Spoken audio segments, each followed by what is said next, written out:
please welcome Ted Knowlton. Thank you. All right, thank you very much. I appreciate that.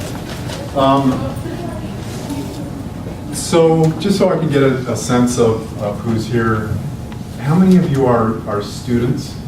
And I've talked with a handful of you beforehand. How many, any faculty, academia, faculty members in academia here, pardon me, nonprofit, government, private sector, and other. What's the other? Do you mind me asking? What's your background? Oh, political activism short of going to jail. Great, okay, all right, that sounds good.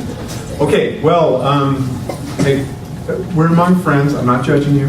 How many of you have heard the phrase Wasatch Choice 2040 before? Okay. And how many of you thought, what the heck is that? Right. Okay, so I'll talk a little bit about that, but I'm going to briefly say what a metropolitan planning organization is, because most people don't really know. What we do at Wasatch Front Regional Council as an MPO, Metropolitan Planning Organization, and there's one of these in every metro area that's bigger than about 100,000 people across the whole country, is we do the transportation planning on behalf of the cities and counties that are within the metro area. So we represent them. That's what we do. So we put together the 30 or the 40-year transportation plan, and then UDOT and UTA, when they build roads and transit, they have to follow that plan. It has to be on the plan or they can't even build it. So it's a plan that has some value and some weight. That's what an MPO is, and that's what it does. Now, I'm going to lay out some of the challenges that our metro area faces. I'm going to talk about how Wasatch Choice 2040 tries to respond to and address those challenges. And then I'm going to dig into a few specific strategies. They're sort of broad strategies, but some strategies based on that. So that's generally where I'm headed with this presentation. You all know Wayne Gretzky, I hope. A good hockey player skates to where the puck is, but a great hockey player skates to where the puck is going to be. That's essentially the Wasatch Choice for 2040. We all know these things in Utah. Nasty air challenges, air quality challenges, rapid growth, a pretty dramatically shifting population in our demographic composition. We're growing in areas that are interesting to grow in, dry valleys, up benches into previously rural valleys. Think of the Wasatch Back. These are things that we're familiar with. We're also growing really rapidly. It's a pretty good bet, because of our big families, that we're going to add another about 500,000 people every 10 years in Utah. It's pretty rapid growth, and we're doing this rapid growth in a context that is not like other parts of the country that are experiencing rapid growth, like San Antonio or the Texas metros. They don't have the constrained and interesting geography that we do, and so when you think of 500,000 people every 10 years in valleys like the Salt Lake Valley, the valley we're in, east of Utah Lake, it's an interesting challenge. Now, from the transportation perspective, a lot of people just ask this question, well, how is it going to gum up the roads? The basic story is when you add a lot of people into that kind of setting, congestion becomes a real inevitability. Death, taxes, and congestion, sort of things that we just need to start getting used to. That's okay. There's nothing really that wrong with that idea. It turns out that as we try to solve congestion challenges, it's a really difficult thing to do, and because people adapt. We add some lanes, we build a freeway, and people adapt. They say, well, great, okay, there's a new freeway, I can commute closer to when I need to get to work now. Or I was taking the side roads, Highway 89 or State Street or 7th East in Salt Lake County. I'm going to now take the main road. They shift back. Maybe they say, well, look, I'm going to buy the home on the cheap land because the commute is not that bad. And so they've lengthened their commute, or they've started to shop in new parts of town, or they've taken a different job, and they're ranging further, or they're living and working further apart from each other to adapt. And all of this adds up to what we thought would reduce congestion really may not have done that. So we're facing this kind of challenge here to gas prices, sort of a global issue. We know what gas prices have done recently, largely as a function of the industrialization of China and India and international demand. U.S. Energy Information Agency projects that in real dollars, inflation-adjusted dollars, that's going to become even more expensive over time. So these are things that we're facing as a metro area. Now, a national issue, but also very much a regional issue as well, is what are the components of that change? The baby boomers, who are in their 50s and 60s now, 27% of the population nationally, and Gen Y, 27. So 54%. What they do, what they want for housing, how they get around, that's going to help drive how our communities change. This is a really interesting survey that the National Association of Realtors did, asking a couple of questions. Where do you live right now, and where would you like to live? And this is what they found out. So just, you don't need to pay a lot of attention to this. Where do they live right now? Kind of no big surprise. A lot of people living in the suburbs. That's a big part of our metro areas, of course. Where would you like to live? Now, it's hard to see that difference, so I've subtracted where they live minus, or where would you like to live minus where you live now, to show, hey, where is the pent-up demand? Here is the pent-up demand. Notice some big bars, right? Gen Y is black. Gen Y is saying, we want to live more in city downtown or mixed suburban, as in suburban places where you can easily get to shopping or destinations, not kind of single-use suburbia. That's where they want to be. And the question is, so that's an opportunity. That's an opportunity for communities to meet that demand. It turns out, by the way, that this big demand for small town and rural, when you apply that to the question of, well, how are you going to get to your jobs, that does tend to actually evaporate. When you have people, when you force them to say, well, would you like to live in a rural setting? Fine. Would you also be willing to take a 90-minute commute with that rural living? That tends to disappear. So these are some of the interesting questions of sort of where is the puck going? Now, how are we going to skate? Where are we going to skate to, if you will? You follow me? What is our approach? Now, the basic notion of Wasatch Choice 2040 is, it's this question. The question is, local governments across our metro area, they're rightfully jealous of their right to plan for their citizens' wants and needs. There are regional agencies that think about, well, how are we going to meet those needs? There's water agencies that are trying to think about water demand, electrical planning that happens, sort of planning of a variety of different, on a variety of different issues, pieces of infrastructure, land development, that happens in a disjointed way. The basic question of Wasatch Choice 2040 is, what happens if we try to coordinate that planning? Try to coordinate the planning of local governments and regional agencies, and we dovetail those, and we do it with an eye on how do we make the region's future as good as we can. That's the question of Wasatch Choice 2040. And the basic process, which I'm just going to give you the thumbnail sketch on, is that it was a multi-sector effort that started, really kind of started in 1997 with Envision Utah, and then started again in 2007 under the banner of Wasatch Choice 2040. Business, governmental entities, community groups, rolling up their sleeves to ask this question, what does coordinated planning look like in a way that makes life good for all of us out into the long term? And this was not people standing up and coming to a podium and saying, we should do this or we should do that. It was people rolling up their sleeves and problem solving. If growth is coming in Utah, how should that land on the ground, and how do we coordinate things? Back in the late 90s, that meant looking at different scenarios or stories of how the future of the metro area might unfold. It meant taking a look at what those different scenarios mean for quality of life across a whole different kind of set of metrics. What does this mean?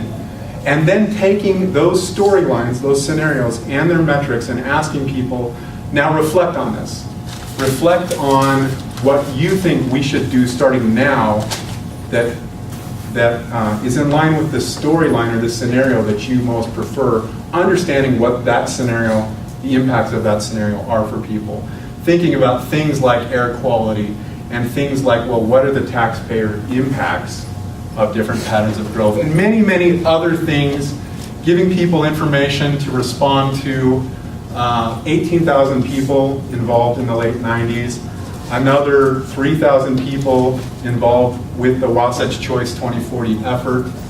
And the basic story that resulted from this large public multi-sector process is, let's shift to something that is proactive.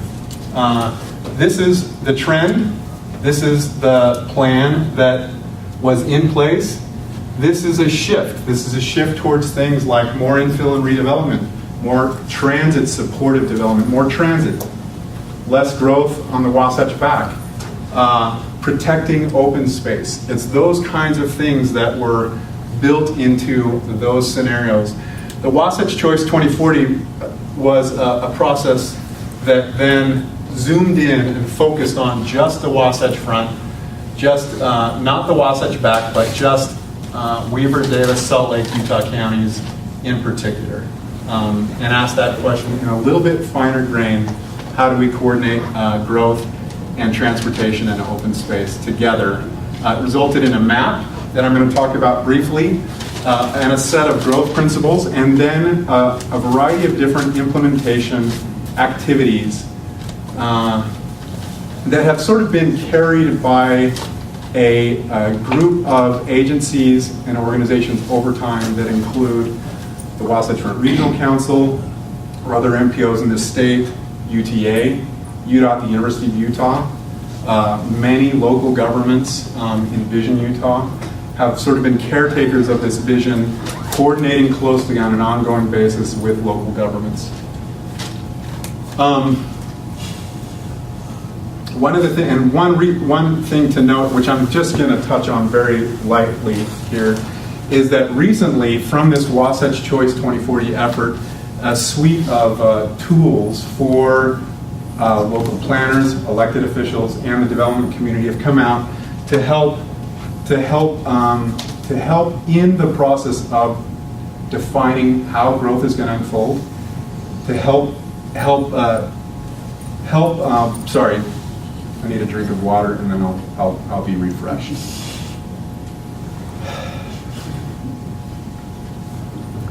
Very good. I'll just talk about the different tools and that will be helpful. So one tool is the idea of helping local governments understand, well, how do you take your residents through a similar process of exploring the long-term future through scenarios so that they're thinking long-term about the pros and cons of different decisions, and they're also thinking not just about the impact on that particular municipality, but on the metro area as a whole. How do you do that, and how do you do that in a way that really engages people? What are the needs of the population today and the population that we expect, and how do we give everybody a chance to succeed? How do we help connect people with jobs in a cost-effective way? This is a key one. Envision Tomorrow Plus is a software package that essentially gives policymakers and planners and developers the ability to get in a time machine and answer what-if questions. What if we build a bunch in this part of town, in this pattern, what happens if we plan our transportation this way or that way, and it gives them a lot of metrics. It's like an expensive planning consultant in a box. And then some tools to say, well, look, if you want to do things that are kind of challenging, you want to revitalize a main street, you want to take a part of town that has a brownfield, it might have some contamination on the land. What are the ways that you can systematically assess what those barriers are, and then understand the sort of best practices that align with those challenges? And then a form-based code template. Everybody's heard of the term zoning. Zoning, as it's applied in America today, is often very much about, well, residential happens over here and commercial happens over here. Separate those and let's make sure nothing is over this height, we're good. The form-based code approach is, what is a recipe for a great place that might be more organic in the mix and where the street feels really good? How do we put that recipe into an ordinance and then feel like we're going to love that place and it's going to be a place as opposed to a collection of subdivisions and strip malls? Okay, so that's kind of the real quick overview of Wasatch Choice 2040. I did the challenges and the overview of Wasatch Choice 2040, and I wanted to focus on sort of 3 big strategies that are built into the Wasatch Choice for 2040. The big moves. See what I did there? Because, you know, he's got a mean slap shot. Is that what they refer to it as in the hockey world? Not a big hockey fan. All right, center growth with transportation, free the housing market, create walkable and bikeable cities. There's a bunch more, right? There's a bunch more, but I don't have a ton of time to chat with you about this. In Los Angeles, they coined the phrase the 2% solution. Envision Utah borrowed that concept and called it the 3% strategy. The notion is, if we do an interesting job, an effective job of planning on just a small percentage of the land here, we can have a massive impact. We don't necessarily need to re-roll the concept of how new communities happen across the entire metro area. But we need to do a great job with strategic places, the 3%. And so this question is, how do you center growth, right? And that's through places like village centers, town centers, main streets, urban centers, metropolitan centers, big downtowns, transit-oriented development. All these kinds of places. By the way, all these images are from Utah. You might recognize some of them, but we're seeing this happen now. And part of the question is, should we encourage more of this? And if we do, where should it happen? And I want to talk to you about some of the benefits of this basic approach. The basic approach of taking the density that we build, ensuring that it's really walkable, and helping it locate where people have a real chance to walk, bike, use public transportation. So there's all these mobility benefits, helping people get around, but you can also just think of centers as really good, effective sponges that absorb growth and reduce the demand to spread into the Wasatch Back or a new valley. Lots of growth, let's say, in the Tooele Valley or what have you, right? Does that make sense? So there's land consumption benefits as well as transportation benefits, which ripple. They ripple into water benefits, air quality benefits, energy usage benefits, all these things that we care about as people that care about sustainability. One of the things that a center does is it creates real transportation choices that, you know, basic notion of a TOD is that if you can walk to transit, you're 5 more times likely to use it than if you have to get in your car and drive to transit. It's pretty obvious when you think about it. But the notion of centers sort of in each part of a metro area and in every city is that it also means there's more purposeful places to walk and bike to. And that if you're going to drive, you may not have to drive nearly as far. Centers also help reduce the cost of living in part by giving people real transportation choices so they don't have to spend as much on transportation, and also by providing more housing opportunities and choices for people. This is a big, big deal in the United States. A big deal in the United States. This is based on data. This is not a projection that people making the median income nationwide, they spend 48% of their income on housing plus transportation. 48%. This is, of any large country in the world, this is the highest amount that is spent combined on housing plus transportation. Then when you think of people that make 60 to 80% of the median income, moderate income households, that's 60% of their housing.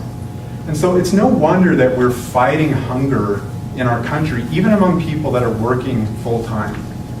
So there's a lot of talk, in Congress about the minimum wage. That's an important conversation to have. That's how much money do people have to spend. We need to also focus on what are the demands on their funds. And this is a big part of the story of why there are so many struggling families in the United States, is that we're putting them in the squeeze. They don't have a lot of options to get around. That's the notion of centers. Now, free the housing market is absolutely purposeful the way that is phrased. I'm going to tell you about a study that is actually not yet published, but is based on observing what Utahns do. As they move through their life cycle, what kinds of homes do they buy? What kinds of lot sizes do they buy as they move through their life? And what this company called Robert Charles Lesser Company did is they took those observations and they also thought about, well, how much are people making? It's not just the life stage they're in, but how much money they have available to spend. And what does that mean for their preferences, those different bins of combinations of your place in your life, how many kids you have, and how much money you make. This is what we have been building in the Wasatch Front. We've been building 75% of our housing is single family. That's the red. Yellow is townhouse and duplex. And the green is a multi-unit. That's what we have been doing. This is what they say, based purely on preference and affordability, what we need to be doing over the next 40 years, based on a careful look at the state of Utah's projections for demographics. And the big difference here is 12% of all of our housing immediately needs to shift to townhouse and duplex to help give people real options. That's a massive shift for communities that have zoning in place. This is a pretty conservative look. There's a lot more aggressive looks at what we need to do. Chris Nelson at the University of Utah has done other studies that are a lot more aggressive. This is a very conservative look. That is a sea change in our communities to think about that much of a difference. Missing middle is places like duplex, triplexes, townhouses, things where people still have a relationship to the ground. People like that. Most people prefer that. And we don't really provide many opportunities like that. Now, the reason the phrase was free the housing market is we aren't building that, not because the development community doesn't want it. The development community is saying there's not enough adequate supply of alternative development. And they're also saying the reason is it's local regulation. So when we're talking about smart growth, we're talking about sustainable development, we should not fall into the trap of saying this is about forcing communities to do A, B, C, D. It's actually letting communities do that. It's letting them. It's a huge problem in the way we speak about growth, even as sustainability-minded professionals. Now, part of the challenge is policymakers across the metro area, they're afraid they're going to get this. When they're thinking about multi-unit, they think about, when they're thinking about townhouses, they think about places that they don't like. It conjures up problems. Well, what is it like to live next to that? This gets back to that notion of form-based code. What happens if we pay attention to the way our developments relate to community? If you want to live next to something and you ensure that it's great quality, then you might have a better chance of having this discussion in local governments. And there you have it. I guess that I'm being too slow or something. I really didn't do anything other than hit that button.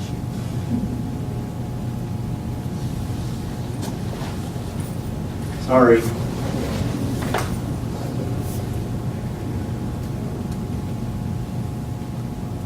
How are we doing on time? Oh, we've got 20 some minutes. Okay.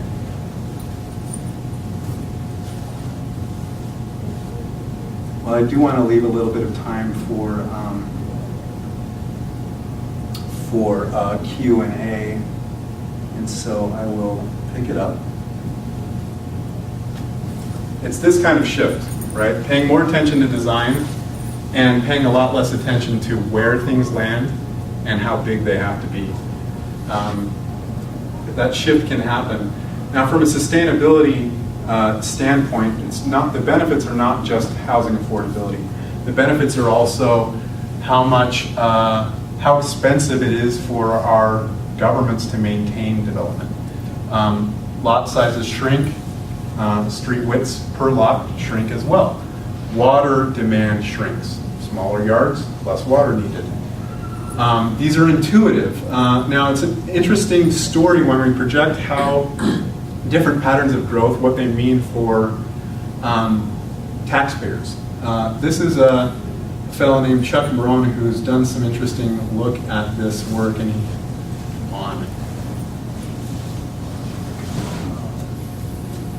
Okay, I'm going to go manual.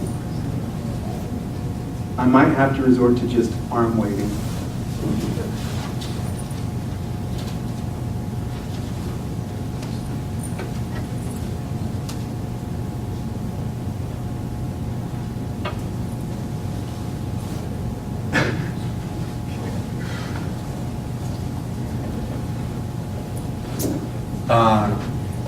You know, I'm so passionate about this stuff that I want to tell you a lot, and I hope this isn't drinking from the fire hose. Okay, so I'm gonna try to simplify the rest of my presentation. I really don't have that many slides left, and the little ghost in the machine is kind of helping me sort of calibrate as I go. So now, when a subdivision is built, impact fees loosely pay for the infrastructure of that subdivision. And then over time, the revenue generated from people in that subdivision shopping the community tends to increase the cumulative cash flow of a development. Bear with me. Until the road has to be resurfaced. And then it's shot. And there's no impact fees to pay for that. Now, when you project this and think about it, how it actually plays out in a real community, there tends to be this downward spiral of subdivisions actually really not able to pay for themselves over the long haul. They can pay for themselves for 24 years. Over the long haul, you're digging yourself a massive hole. There's research that's not out yet, but a rule of thumb that I use is 8 dwelling units per acre. Below 8 dwelling units per acre, that residential is going to tend to be a net drain on the community's resources. These are things that we don't project out when we design and build communities, that policymakers don't think long-term, and the toll is going to have to be paid at some point, and that's starting to happen in our metro area. I wanted you to be aware of that. Now, what are the big moves? The last one is create walkable and bikeable cities. A bunch of our trips are short. There's a bunch of opportunity to take those trips and enable them, if people want to walk and bike. People want to bike more in Utah. These are from a massive survey in Utah. 70% would like to walk more, 53% would like to bike more. And it's a big deal when we're talking about air pollution. One of the things people don't know about air pollution is that 1/4 of our emissions just come from turning the key.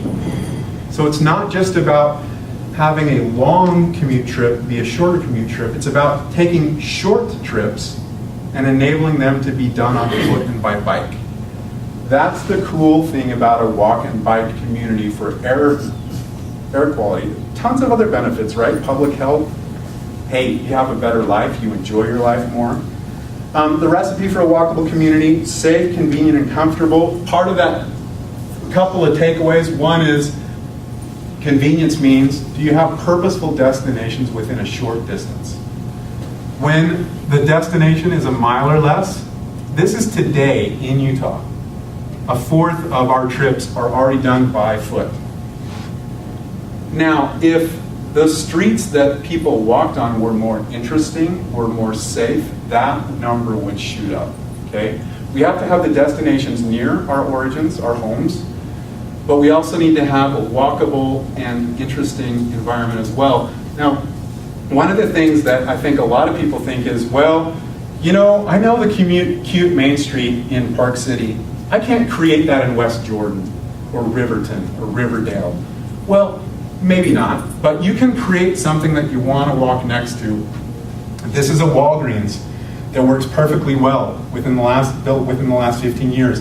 That's a grocery store with a parking lot in front, but it's a really easy, safe, and attractive walk to the front door. We can do this. We don't have to think that walking is only for historic cities. We just need to reject that. So, though that's the idea of, you know, Wayne skating to where the puck is, using his mean slap shot, sort of guided by this regional vision of Wasatch Choice 2040 and its crazy centers. And that's the Wasatch Choice 2040 overview for today. And so I really encourage you to learn more about this through the website, and I'd love to answer questions that you have in the remaining time that we have left.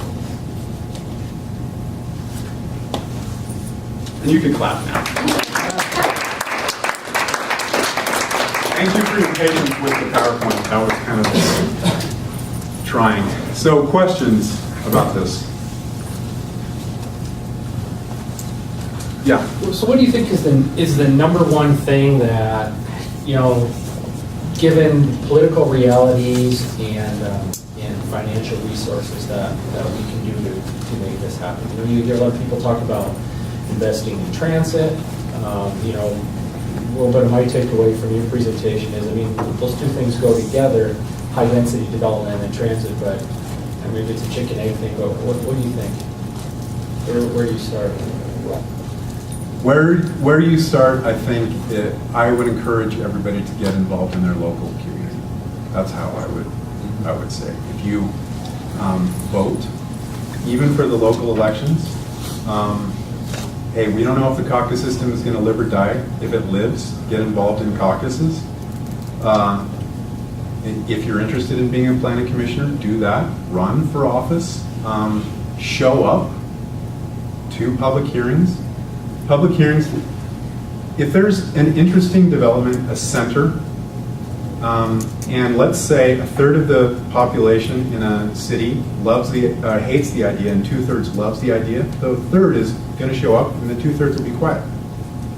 And so we need people who think that's a good idea and I'm going to show up and stand up for that. We need that. We need that to happen. So those are some tips. You know, it's basically getting involved in politics, but in the political process, but at a local level where things really happen. Yeah. And just to add to that, I think even at a more local level is starting with your own transportation behavior patterns. Right.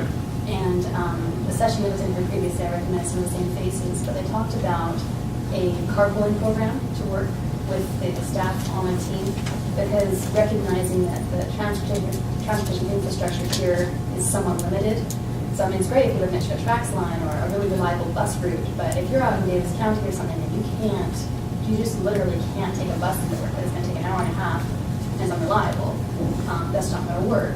But you know, if you're really concerned about air quality, trying to find ways to help, you know, to start shifting that behavior just incrementally by carpooling, because that starts to kind of get you in the mode of like, oh, I don't need my own car all the time, and I can have a more enjoyable trip into work because I have colleagues and friends.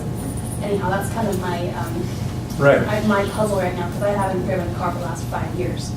I lived in a city that had such great infrastructure. It was affordable, it was easy, and it wasn't looked down upon. Really. Like, oh, you don't have your own car, what's wrong with you? So, right. Anyhow, I guess, so there's a question in this. What with this Wasatch Choice 2040, what is the intention of the program? Is it primarily education or is it encouraging behavior change? Great question. It's not primarily aimed at public education and behavior change. Primarily, not because that's not important, because that is important, but primarily because it's focusing on policymakers and the policy-making process, which is, just as I said, is political and is really about residents getting involved. So it's more strategic in that way. But that other side, the public behavior side, is critically important. Now, I asked you to raise your hand. How many of you have heard of Your Utah, Your Future? Okay, now I'm hoping that in 2 years, a group like this, everybody but one person who's asleep will raise their hand, because it's not yet a big public process, so don't worry if you haven't heard about it now. But it's a combination of the Wasatch Choice 2040 focus on policymakers and broader, also talking about individual behavior and how that adds up to great things for everybody. So watch for that. Your Utah, Your Future, please get involved in that. That is another big process. Whereas this focused on, the use of land, transportation, and open space, that's focusing on those things, and also squarely on water, even more squarely on air, on energy. So it's a broader process, more issues, and it's totally statewide. So please get involved in that. Thank you. Yes. So a lot of this planning is about creating places and in new developing areas. Is there any options for creating places or almost retrofitting these sprawling suburbs that we already have to create places or create better transportation opportunities? I'm really glad you asked that question, and I don't think I did a good job of conveying that so much of this really is about retrofit. So much of this really is about reuse of land, reuse of buildings. It has to be. And it has to be especially here because we're starting to build out our valleys. We're building out the Salt Lake Valley. We're building out at least a chunk of Davis County. We're not yet building out Weber County, but sort of the easy to develop places are starting to go. So there's this natural interest to reuse land here that's much higher, frankly, than Denver or Sacramento or Boise, that are not nearly as constrained. We already have a fourth of all of our development happening basically by filling in or reusing stuff here today, which is really high. And that's just going to go up and up and up and up, which is this great opportunity for us to naturally encourage the kinds of development through land reuse that's going to put less impact. We don't have to build new streets. We don't have to, we can encourage use of existing transit lines. We can enable people to commute a shorter distance because their home is closer to their job. So that's a critical component. I'm really glad you asked the question.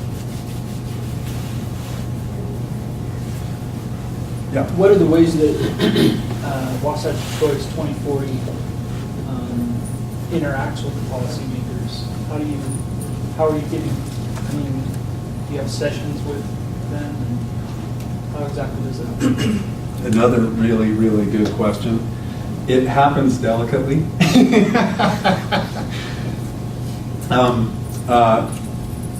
I think it's a universal that no local government wants to be told what to do.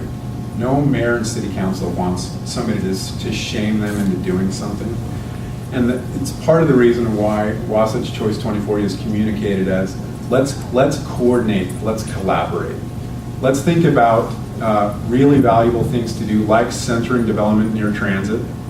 You take those ideas, now you use them and go forth and do the things that you think are right for your city. Now, I haven't directly answered your question. More directly, through our organization, Wasatch Front Regional Council, we have frequent meetings with mayors and elected officials from across the region. We're always talking about Wasatch Choice 2040. We're always doing it delicately.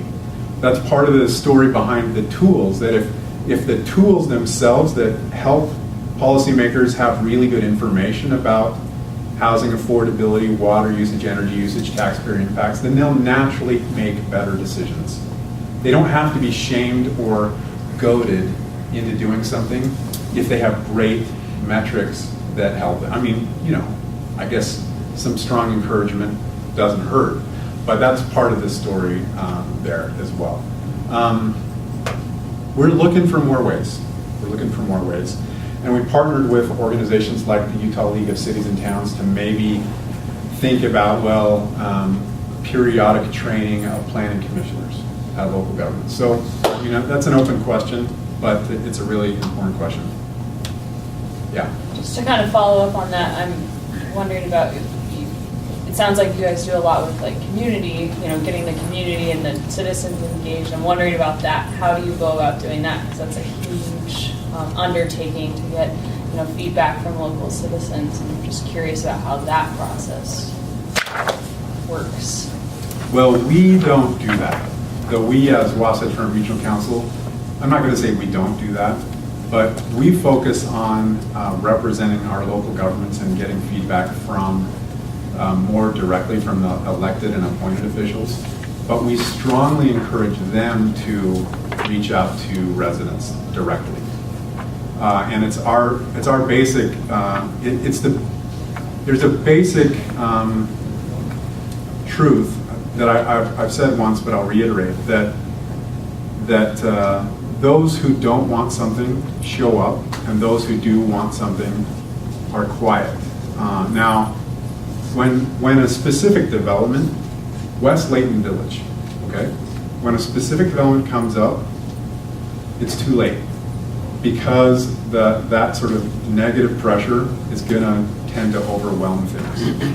Now, I'm not debating the pros and cons of the West Layton Village itself, but if a community takes a step back and does a really good job of pulling out the input from a broad cross-section of the community, and they do that and they make a plan, and then they stick to the plan, then it's easier to overcome those political challenges that come with the implementation of the plan. In other words, a specific development that comes by. What's my point? My point is that we strongly encourage cities to create carefully thought out overall plans for an area of town or the entire town, and to do that really by checking in with lots of people in the community. That's the only way you can do anything interesting and challenging, is by having the support of residents.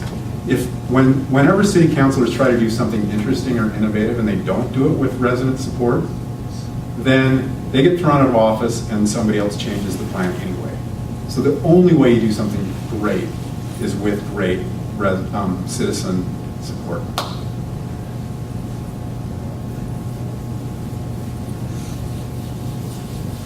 Got time for a couple more questions. If anyone has one? What are your next steps? You talked about the year Utah Commission. What other things can you expect to do? Part of it is to be a meaningful participant in your future. Part of it is to take the recently completed toolbox that I mentioned and really encourage its utilization. It does give me an opportunity to talk about one final thing that is sort of part of this puzzle, part of the puzzle of how you move things forward.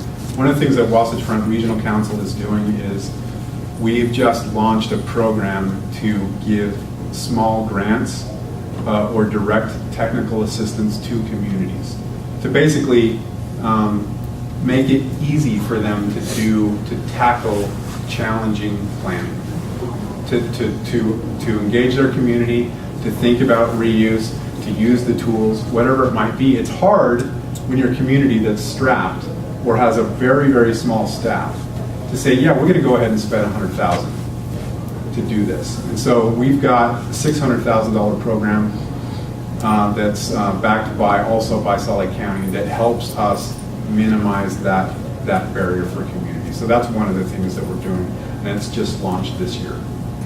So thank you. Okay.